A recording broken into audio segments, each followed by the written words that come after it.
મહાશિવરાત્રિના મેળાને લઈ અને જૂનાગઢમાં પ્રશાસન એક્શન મોડમાં જૂનાગઢ કલેક્ટર કચેરીએ મહાશિવરાત્રિના મેળાને લઈ અને બેઠકનું આયોજન કરવામાં આવ્યું। પ્રાથમિક સુવિધાની સાથે જરૂરી વ્યવસ્થા ઊભી કરવા સૂચના આપવામાં આવી છે। વિવિધ વિભાગના જવાબદાર અધિકારીઓને કલેક્ટરની સૂચના। 22થી 26 ફેબ્રુઆરી દરમિયાન યોજાવા જઈ રહ્યો છે મહાશિવરાત્રિનો મેળો। મહાશિવરાત્રિના મેળા પહેલા આજે જૂનાગઢ પ્રશાસન એક્શન મોડમાં આવ્યું છે અને કલેક્ટરની અધ્યક્ષતામાં મહાશિવરાત્રિના મેળાને લઈ બેઠકનું આયોજન કરવામાં આવ્યું। આ બેઠકમાં પ્રાથમિક સુવિધાની સાથે જરૂરી વ્યવસ્થા ઊભી કરવા સૂચના આપવામાં આવી છે। જે તે વિભાગના જવાબદાર અધિકારીઓને કલેક્ટરે સૂચના આપી છે।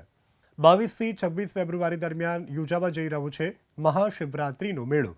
મહાશિવરાત્રિના મેળા પહેલા આજે જૂનાગઢ પ્રશાસન એક્શન મોડમાં આવ્યું છે અને કલેક્ટરની અધ્યક્ષતામાં મહાશિવરાત્રિના મેળાને લઈ બેઠકનું આયોજન કરવામાં આવ્યું।